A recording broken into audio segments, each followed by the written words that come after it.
the senior special assistant to the Honorable Minister of Fcta on Environment and Waste Management, Dr. Kapo, who is the team lead of the Fcta delegates here at Fcta. Distinguished stakeholders, partners, and delegates, the Federal Capital Territory Administration recognizes the urgent and growing threat that climate change poses to urban infrastructure, public health, livelihoods, and ecosystems across the Fcta. As climate risks intensify, manifesting through floods, erosion, heat waves, pollution, land degradation, and pressure on urban systems, there's an immediate need to accelerate climate resilient development. Fcta provides a strategic global platform for the Fcta to showcase its ongoing and planned climate action initiatives, aligned with Nigerian national commitments under the NDC 3.0 cycle, and mobilize technical and financial partnerships to scale up implementation. As a subnational government, the Fcta holds a unique opportunity to leverage multi-level climate action, strengthen collaboration, and attract catalytic investments that will drive nature-positive, low-carbon, and people-centered development.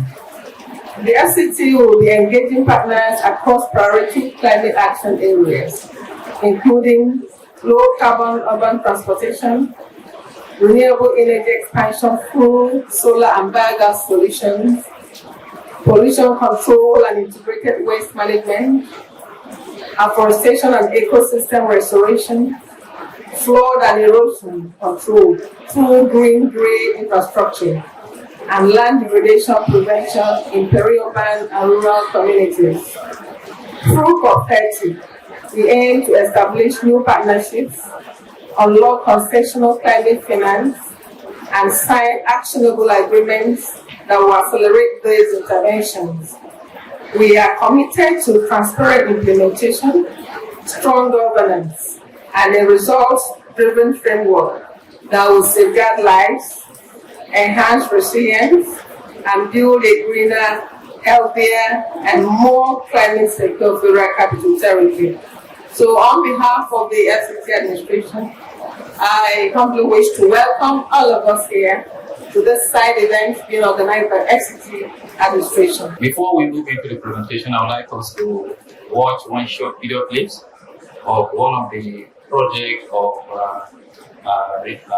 e-bus infrastructure in the Fcta. Web and app e-ticketing system allows easy access to the transportation service. The affordable and pocket-friendly ticketing system can be a pay-as-you-go, monthly or weekly plan. The solar power station at the bus stops allows for effective recharging of the buses, and the 5 brand features ensure comfort and security. The CCTV surveillance, vehicle tracking system, public mobile phone charging ports, free Wi-Fi, and fully air conditioning system. Disrupting, the bus terminal, so many roads in the city, to encourage, the private sector to come and invest, into the transport sector of Fcta. By so doing, we managed to, secure the partnership with eBus. eBus is a Nigerian local company that has a partnership with U-Turn. U-Turn is a multinational organization known all over the world in terms of electric buses.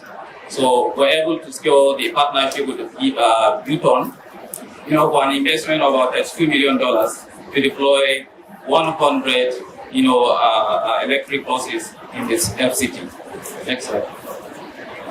So this is where the eBus Mass Transit Limited, is a local company, that is into electric mobility in Nigeria.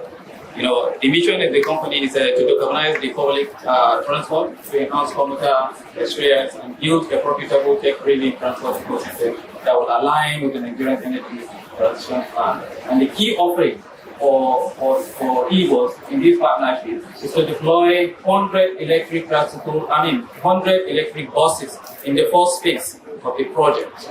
To integrate mobile, that has integrated mobile, ticketing payment system and has a smart infrastructure charging, across different locations in the city.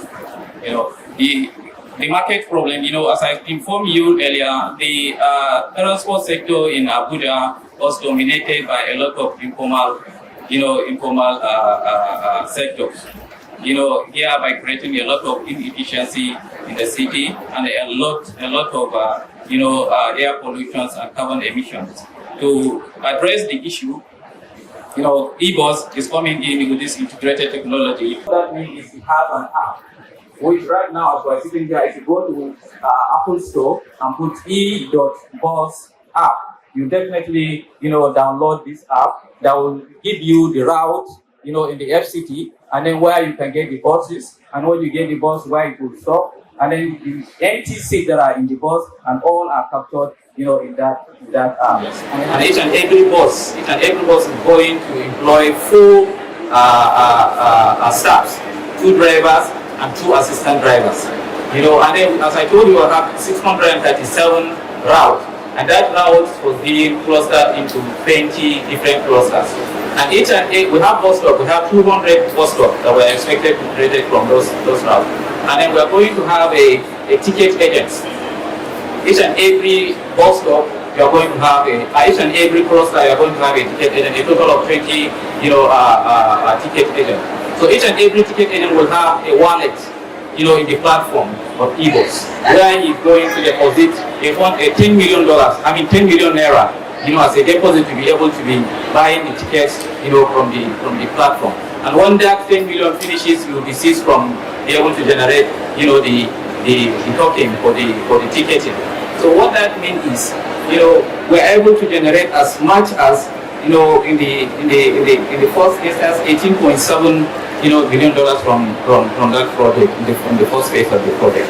So, and then we are going to provide a job, because if you are deploying 100 buses, and you are hiring 4 staffs for each bus, you are generating a job for about 400 staff for that. And then for the clusters ticketing system, each and every cluster has about 60 to 70 different terminals operators. So you can imagine, if you multiply those numbers in terms of job creation, how many jobs you are going to create, using this project. And the profitability, you can see the financial projection there, the operational efficiency that in the margin, by 6 point over 10 years. So this is where we are. Why we are here is not about climate change and emission reduction, because the whole idea of this e-mobility is about emission reduction in the transport sector. Nigeria has made a commitment to reduce, their transport emission by about 75%, from now to 2030. So this is the sustainability impact, of the project. Zero emission fleet to eliminate about 30,000 metric ton carbon equivalent, annually. A supporting, policy to guide this project. And I can tell you, even under PCING, that project too, it's a policy document is in support of this project. Yeah, so this is the ROI potentials, of the project, strong policy backing, as I say, and also, proven team. The profitability scale I've already explained how much we're expected to generate it. In the green mobility finance, I've already explained that. First large scale electric buses of its kind, because we've never had in the major cities of Nigeria, we don't have any city. Lagos have tried with Ondo, but I don't know whether it is working. Abuja will be the first city to try this project, and the e-bus will be the company to champion that. And we have strong policy, as I said, and the model is replicable. As I told you, that we've identified about 4 cities that we intend to expand, in the next 2-3 years. We have, that's the expansion plan for 2030, and we have industry experts, which are operational policy and experience, join the green transportation revolution, powered by the future of mobility in Africa. public-private partnership arrangements that moves the needle in our ambition to transition for a low sustainable carbon economy. Now, I think the previous speaker has eloquently articulated the policy framework that gives this new project a backbone. Now, let me amplify this, for example. Under the Energy Transition Plan, the federal government of Nigeria has declared that it's going to be private sector led. The private sector is often at the curve of technology adoption as well as implementation that really helps us to advance some of these important national objectives. And for that reason, it is government's role to provide enabling environment and a very predictable policy framework and a sustainable engagement that allows the private sector to do what it needs to do, but most importantly, how it can divert sustainability financing to support implementations at a local level. Now, one of the other important aspects of this implementation is the fact that it is led by subnational.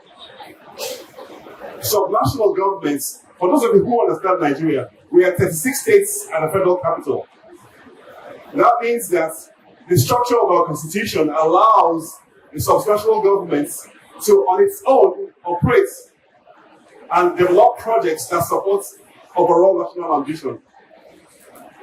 So what we're doing at the National Council on Climate Change is providing that linkage between the federal entities and the subnational governments, having these very long, very effective mechanisms for transferring national ambitions and scaling implementation from the ground up. Climate change is a global conundrum, we all know, but climate action is local. So climate action is actually performed in the communities, in the local governments, and in the states. So if you remove the Fcta or Taraba or Igbo from the composition of the federal government of Nigeria, it stops being Nigeria. So it is these discrete states, one after the other, that makes up a geographic entity and a political entity called Nigeria. Therefore, it's important that the federal governments, at the federal level, at the center of government, we are providing enabling support for the states to do what they need to do. And by witnessing today's initiative by the government of the Federal Capital Territory, it exemplifies how Nigeria is evolving by moving support from the center to the component states, because really that's where the action is. In Global South, we're talking about issues of poverty. We're talking about transportation here right now, making transportation affordable for the common man, as they say, right? And climate action is possible, is one of the avenues for making it possible. Because when you use electric power, the cost of transportation reduces significantly, and that means what people pay ultimately to get from Gwagwalada to Kubwa is significantly reduced when compared to the fossil alternative. And I think that's the case we're making here. So energy transition is real for us, and as a country, we want to drive those enabling policies to support private sector investment in transportation, in housing, in energy, in clean cooking, and whatever else that you have. And this is one such example. And therefore, to our counterparts at the Federal Capital Territory Administration, there are opportunities for us to work together to drive financing from our partners from everywhere to support implementation at the subnational levels. And that's exactly what we're also saying to other states. Don't stay in your capitals and assume that things are going to happen. We want to work with you. We want to co-create projects with you. And by so doing, we can all join hands in supporting what represents our national objectives as exemplified in our NDC 3.0. Auntie Anita here is warning me that my time is over, but I really want to commend the government of the FCT for this initiative. It's one of many. We wanted to bring more. The landfills are there to be taken care of, right? I also want to make sure that other participants from other states in the country are also here listening. The partnership between the federal and the states is really, really critical. And the government of today, of President Bola Ahmed Tinubu, is really keen at deepening that relationship. And therefore, we are asking you today, we are extending hands of friendship for partnership that allows us to co-create projects that can be financed not from your budgets, but from sustainability financing from other sources that can be potentially catalytic to what we're trying to do today. Budget enough cannot solve the problem. You need to have other mechanisms for doing that. We saw the mitigation outcomes here, about 30,000 metric tons of mitigation outcomes every year. Now that's where the carbon markets comes in. Carbon markets can be used to de-risk investment from this project. You said that you're willing, the council is willing to, co-create projects with us. And it's encouraging also for you to know that we have some of the funding in place. Mr. Mike, we're coming with our funding. So it will be so good to sit with you and design this project to the point of implementation. Like we said, it's from rhetoric to action. We're coming back with scorecards to COP31 by the grace of God. And I hope, Haja, you're very happy, with what you're hearing. So I think FCT is taking leadership. We're not just the Federal Capital Territory, we're taking leadership. So I think for most of the statements that Mr. Ivenso, made concerning the steps that FCT is taking, I think we should give FCT a round of applause. Our principal is hearing, and he's marking the people that are not clapping. I've not said anything more than that. So very quickly, I'll call Professor Paul Stevens. Show us the money. A lot of finance projects in Africa. And so after Dr. Lee was asking me, we used AI to identify the opportunities, because I expected there was a lot of organizations around the world that are committed to supporting electric mobility, right? And so I think that there is substantial funding, especially when I was quite encouraged when the payback was in a few years. Okay, so it can be this. So that the payback was in a few years of the initial operations. So that can make it very attractive to the funders. So to give you an idea, of course, you have the main big guys like Africa Development Bank is interested, but you've also got things like the C40 cities. This is the big cities around the world, and they have a whole transportation program. There's a Mobility X Africa initiative to help countries and cities get access to funding for transportation. There's, I would say that when we did the report, we identified about at least 20 companies or 20 organizations that support the electric mobility, right? Because I think this is extremely important for all of Africa. And I was quite encouraged by that. This would be not a single project, but would be phased going forward and ending up with many, many more buses than this, which is focuses on blended finance. So they've raised for projects around the world in developing countries about $2 billion, and they're in the process of raising another $5 billion. So this could be lined up with that. But I would think that there do need to be a partnership with us, and also working with Dr. Balabolo. And we we have to get together a credible proposal, and then present that to these potential funders, because there's quite a bit around the world that are focused on e-mobility and helping cities transition. Thank you so much, Professor Paul. We know you had the puzzle in place. You have just helped us to solve immediate problems. Please, if you do have questions, kindly note them down. We'll take the questions, just about 2, please. Bring it down. We'll take questions later. But for now, we're moving very fast. I'd like to invite Princess Yo to bring up a few gentlemen and a lady to give us their various perspectives. But before then, I'd like to call the essay to the President on climate technologies to give us a goodwill message. Not just goodwill message. Do you see this working out pretty soon, and how soon? We have the funding. Thank you. I think the FCT has actually started doing a lot around infrastructure development, and it's going to create an example for Nigerian cities.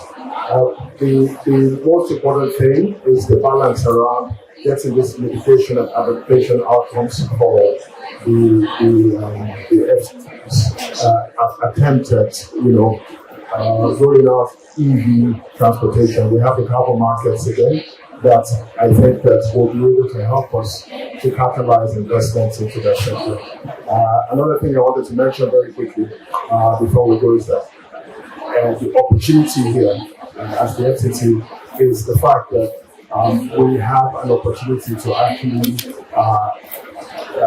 embed some of our climate action projects with, say, agro-afforestation projects, and especially the community-driven development that we've been talking about through these country platforms. I think that's one of the things that we'll be looking to drive in the next iteration of efforts coming from the presidency and partnership with the FCT. And then one more thing I would also like to mention is that in terms of capacity building as well, we have to also see how we can domesticate some of these initiatives. So technical assistance will be required, a lot of efforts around looking to make sure that we can domestically mobilize resources as well. We'll also be looking to accelerate support with. So anyway, in that regard, I'd like to say thank you very much for the opportunity, and we look forward to working with the FCT.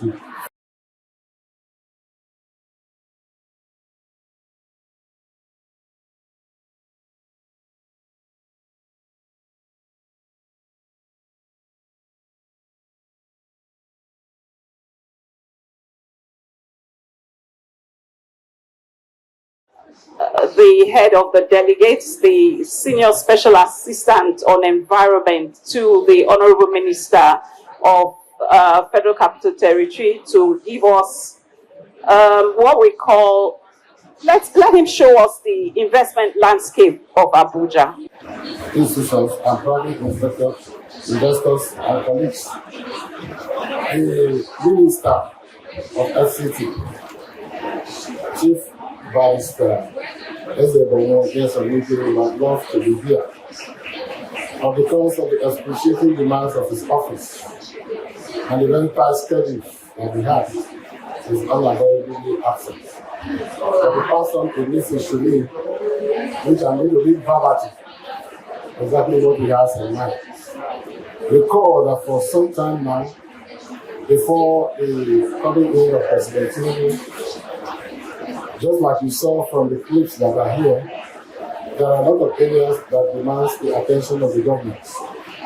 And the renewed hope agenda of Mr. President, strongly being driven by Yes Wike, is pushing hard to make sure that Abuja aligns with modern cities in the world. The Honorable Minister of Federal Capital Territory had to attend national issues and is not here present. Therefore, let me read this message to all of us. The Federal Capital Territory is entering a new era of development characterized by bold infrastructure expansion, governance reforms, and a renewed emphasis on sustainability. These shifts are not only reshaping the city's urban profile, but also opening unprecedented opportunities for domestic and international investors. The Federal Capital Territory today stands as one of the most promising investment corridors in West Africa. With a rapidly growing population, dynamic consumer base, and a stable administrative environment, sectors such as transport, renewable energy, circular waste system, real estate, ICT, and urban service present a clear and bankable opportunities. Recent institutionalized reforms, particularly improvements in land administration, streamlined development control, and enhanced PPP coordination, have significantly lowered entry barriers for private sector investment. Our infrastructural development program is accelerating economic expansion. The ongoing rehabilitation of the Abuja mass transit system, extensive upgrades on the Outer Southern Expressway Airport, Guzape district infrastructure, and emerging districts such as Lokogoma and Kasana are strengthening mobility, reducing business costs, and creating new investment clusters across the FCT. In the renewable energy space, Abuja itself is a leader in clean urban electrification through partnership with JICA and Rural Electrification Agency. We are deploying mini grids, hybrid solar lighting, and building level polarization. This transition aims to achieve 30% renewable penetration in public infrastructure by 2030, presenting profitable openings for IPPS, EPC contractors, and climate technology firms. The FCT's circular economic ecosystem is also expanding rapidly. Abuja Environmental Protection Board collaboration with UNIDO has resulted in a functioning plastic recycling facility in Jabi and the installation of 25 reverse vending machines across public locations. Partnership recyclers such as Janga Dental, EcoBata, and Vivo are already generating jobs, improving resource recovery, and paving the way for comprehensive integrated waste infrastructure program now ready for international investment and technical backing. Urban planning and plan city reforms anchored on the FCT Master Plan Review, which covers the period of 2024 to 2050, are introducing climate-sensitive zoning, green building codes, digital governance systems, and resilient district planning, creating a solid foundation for investors in real estate and sustainable construction and urban innovation.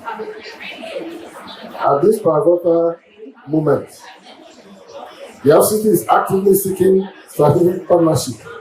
Our administration invites multilateral development banks, climate funds, private equity firms, technology providers, and environmental innovators to collaborate with us in scaling 1. Clean mobility and charging infrastructure. 2. Large-scale solar and distributed renewable energy. 3. Circular waste management systems and recycling parks. 4. Smart and resilient urban infrastructure. These opportunities are aligned with Nigeria's NDC commitments, global climate priorities, and the FCT's long-term development. I reaffirm that FCT is open, ready, and committed to meaningful partnership that will drive inclusive growth, unlock green investment flows, and position the FCT as a showpiece of sustainable urban development on the African continent. Thank you very much. Good afternoon, everyone. My name is Princess Do, and thank you very much for sitting here so far.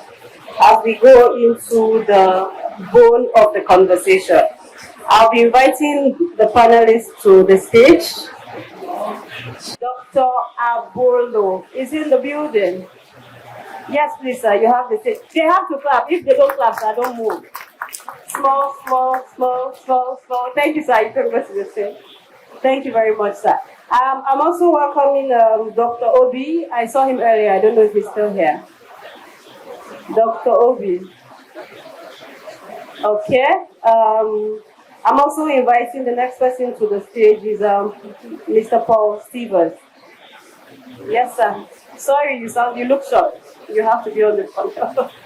Thank you. Please, let's clap. If you don't clap, he's not moving. Thank you so much. And the next person on the panel is Dr. Ore. Dr. Ore, we can see you, please. Please, please, please keep clapping. If you're not clapping, she's not coming. Mr. Shei, sorry. Let's invite Mr. Shei Okonuga. I kept dragging him. I found him down. I brought him here. I'm so sorry. So sorry. Please, let's clap so that he can forgive me. What innovative financing mechanism can the FCT deploy to accelerate the transition to electric mobility? Should I say it again? Okay. So what innovative financing mechanism can the FCT deploy to accelerate the transition to electric mobility? Just beyond. Don't focus on the buses. Discuss on what's best important to you. So the first one is that electric mobility is a broad range, and that includes the buses, but also there's product shipping to across the economy, and also private vehicles. So what I see is a real dramatic increase in the lowering the cost of these vehicles.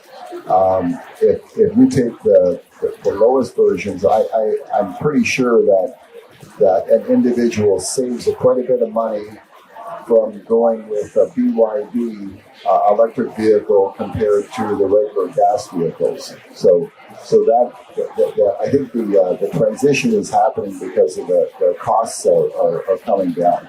Now, when it comes to the public transit, and you're doing like a substantial project like what Dr. Almanina is working on, that I think there's a wide range of supporters, financial supporters that do that. Of course, it's ADB, but there's almost like a global push for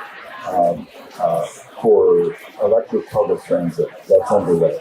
And then if you take the companies that are doing the shipping, let's say FedEx, you come to Canada, most of their vehicles now are electric for transit.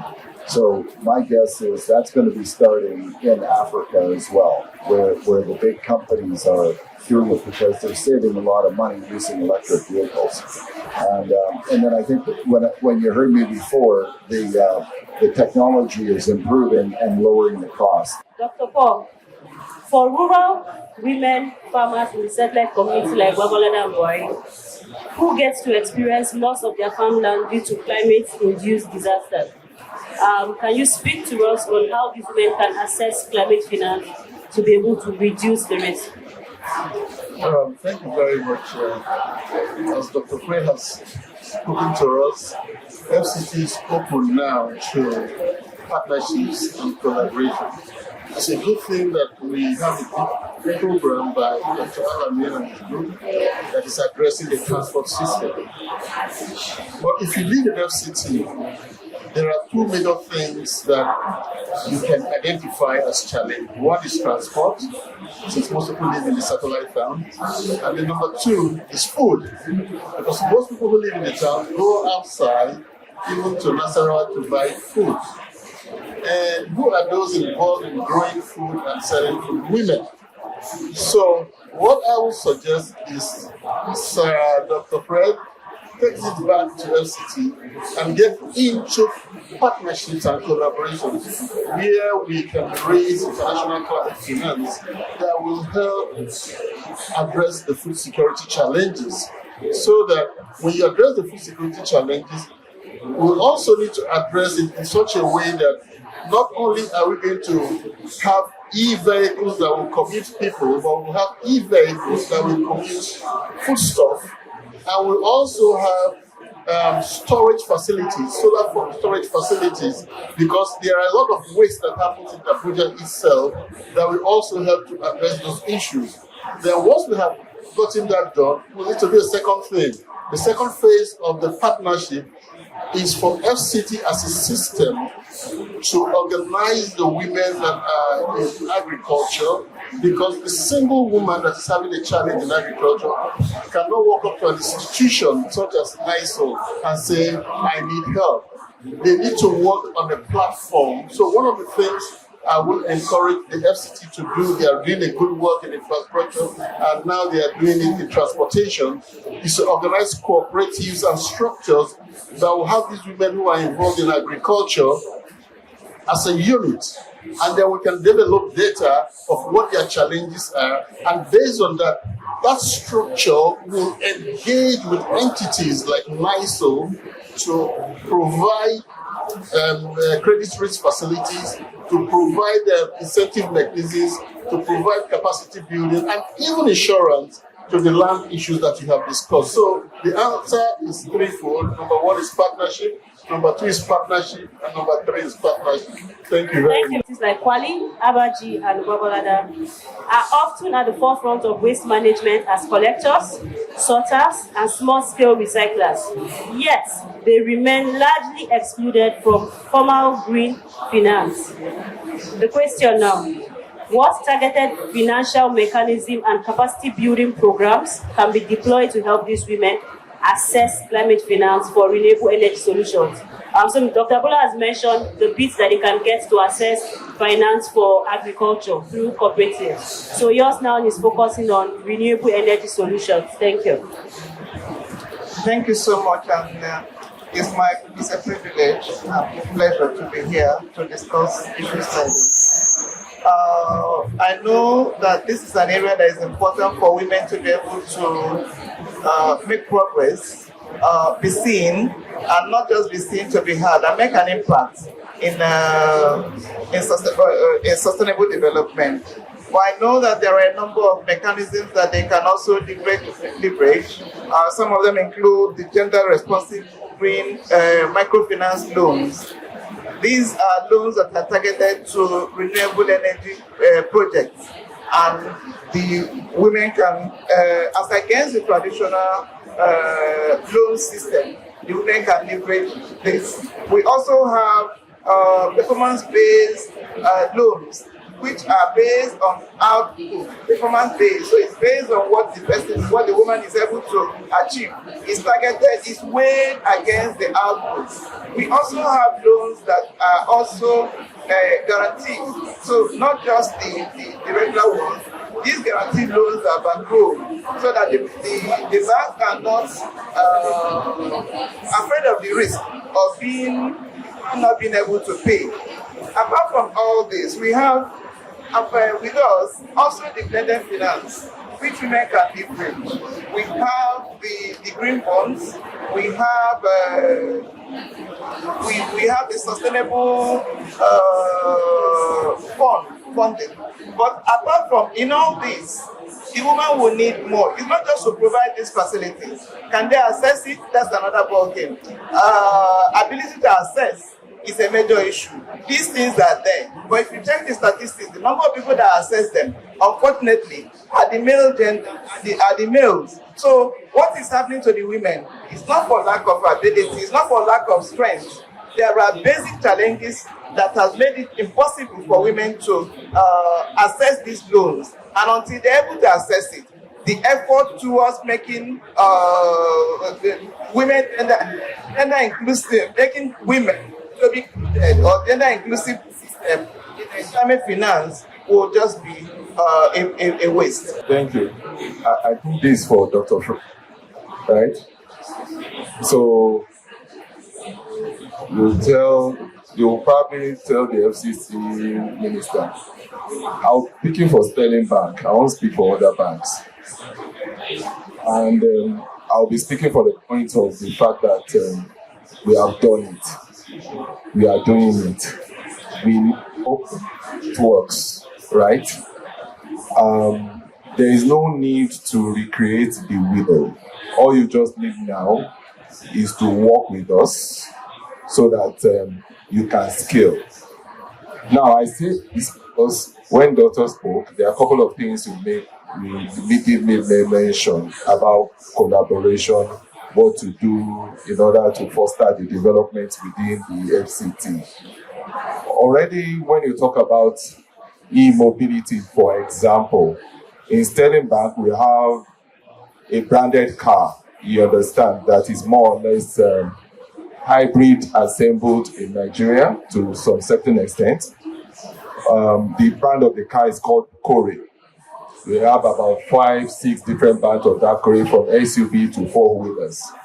We've also deployed tricycles, EV tricycles in Kano, in Kaduna, where we've deployed over 1,000 units.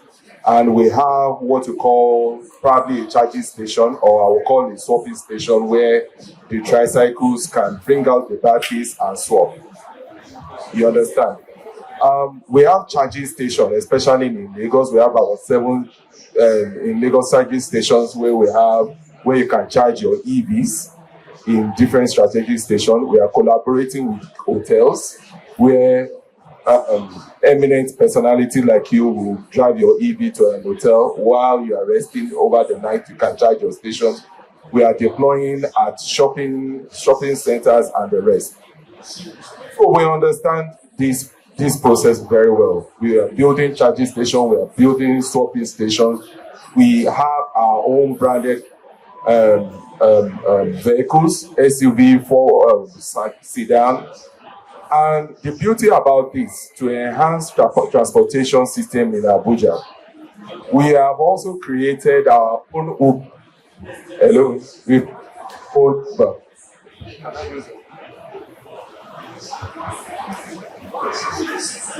Hello. We've also created our own Uber. It is called Cab Zero, CABZERO, Cab Zero. Currently, we have few in our fleet. It's dedicated for corporate entities.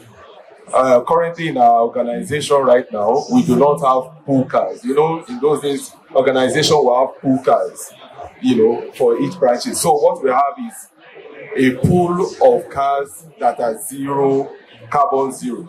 They do not use fuel. So what we do in our head office and some of our branches, we have charging stations there. So those cars, they charge overnight. In the next day, they are ready to work. At times, they don't charge them until like 2 weeks, depending on the capacity of the car. One, what it does is that for the ministry, if you have ministry, you want to deploy, you can decide to say, I want to buy 50 units. Whether you want Sterling Bank to finance it, to manage it, to deploy charging station at the ministry, and it will reduce the cost of fueling drastically. For our organization, it has reduced the cost of fueling, maintenance of vehicles by 40% in just 1 year. So you imagine having an EV for FCT for the ministry, where you have fleet of vehicles being managed. Anybody that wants to go on a call can use the app. Right here on my app, there is Cab Zero there. My colleagues at work, if they want to go out on a call, they will send the request, right, and I will approve it. They will go. So there is management of government resources. There is management of cost of fueling, maintenance, and the rest. We are doing it already. So all you just need to do is to latch on with us. If you want me to sign an MOU with the FCT today, I can guarantee you on the back of the executive management of Sterling Bank that they will give you a go-ahead. What specific pathways and capacity building measures would you recommend for the FCT administration to successfully tap into green climate funds for transportation transformation? Well, that's a big question. So the one phase that I would start with is identifying, using AI to identify the various opportunities. But then the one thing that Dr. Paula Bolo has been specializing in is helping to identify how you put together proposals and how you can get this in front of the financial institutions. Because if you're looking for, if you just, have a a general conversation, no money can transfer. You have to have professional quality proposals, and you also have to have identify the proper entities. And the one thing that I think that AI can do very well is to put together the draft proposal that is tailored to who's going to be the recipient of the request. So, for example, Africa Development Bank has a number of things that they're looking for in each proposal, and that AI can put that together for you. And then, of course, it has to be finalized. And I think that one of the key thing before I would proceed, I would be working with Dr. Paula Bolo before you submit it to any organization. I'll be going over to Dr. Ore. Dr. Ore, how can we design gender-responsive climate finance products and specifically address the barriers women face in accessing capital for waste management and recyclable energy business in pre-urban FCT communities? So this should include collateral, financial literacy, registration requirements. Dr. Paul mentioned they should have cooperatives and all of that. So this will also capture. Thank you so much. Yeah, without much ado, I would like to say that most of our policies, most of the things we do, we are not gender inclusive. You will find a situation where the laws are just dumped on women. They are not part of that decision making. They are not part of the stakeholders. And they're expected to implement it hook, line, and sinker. Whether they like it or not, they must find a way around it. That's a bit of injustice. So when we're talking about ways to improve our climate funding, ways to improve our products, we must be able to include these women at the onset, at the discussion stage. It is not when the food is done, you call the woman to come and eat. No, we are not robots. Let the woman be there to say that she that wears the shoes knows where is pinching her. Let her be part of that decision making from the onset. She will be able to say that, oh, we do not want it this way, we want it this way. Let this policy be this way. And as stakeholder, the woman will do everything possible to ensure that that policy works. But when you don't dump a policy to her, take for instance, issues like green wall we have. Many of them see it as an opportunity to get easy firewood. That is the truth. The woman was not, most of the women do not understand the concept of the green wall. So when they see a tree, they look at it in the context of firewood for food. Simple. And the woman will cut it. We'll go back and replant another one. She gives it 2-3 years, the tree matures, she cuts it again. So it's a vicious cycle of failure because she was not called in. And that's it. So we need that inclusion. Also, we need capacity development. Most of the time, the woman is not, some will say that her work ends in the kitchen. No, these days it doesn't end in the kitchen. In fact, both men and the women enter the kitchen now. So if you want the woman to be participatory, then let her have capacity. It's not rocket science. The woman who is not educated is an illiterate. Not two ways about it. There's a limit to what she can do. So get her involved, get her be educated, let her be educated. And then talking about capacity development and training. You have this policy that is not in any book, but is practiced in the East. By people in the East, they call it Diwa boy. You find a young boy who has finished maybe secondary school, an elder man who is in business takes him, he will teach him how to do business for the next 5 years, and he is well tutored. Hardly will you see any of them lose business. Hardly will you see any of them that their business will collapse because they've been public schooled, they've been public trained. Why can we not invite such policies? Some of us will start a business today. After 2 years, we move to another one. After 3 years, we move to another one. Who will be funding such inconsistencies? Nobody will give you any loan. So those projects are not bankable. So if we want bankable projects, we need capacity. We need training. Let's adopt the Igbo system. And let's see which business will collapse. Because none of them has helped. In fact, sometimes the small boy who is trained knows it better because of this education. He does better than the Oga. That someone went to a village and built a borehole. A community and an organization went and said, "Oh, you think this community they used to trek very far to go and fetch water. I think they need borehole." Without proper need assessment as to what the community need, they built a borehole. And when they came back for MIE, they saw the people were still going to the stream very far, 1 hour away to fetch water. And they made inquiries why. And they said the community is a small community, their houses are small. It's only during the daytime when the parents send their children to the stream that they have time to cohabit. So you building this borehole is reducing the time for the parents to have time among themselves. So the parents say, go and fetch water, don't go to the borehole or go to the stream. So if they had done proper MIE for the community, they would have known what the community needs so that they are able to provide that. Thank you very much, Dr. Ore. I'll be going over to, please clap for me. I'm Belem. Financing women under a structure, either as an association, either as a community or body. And then I'll quickly go back to what I said earlier. And this is to the special advisor to Dr. Fred. Right? Again, you can, this collaboration we are talking about, right? You will be having the likes of drivers. You can decide to have drivers that will be driving the cab zero for women. You can decide to have women that will become principal stakeholders that will be managing the charging station around the town.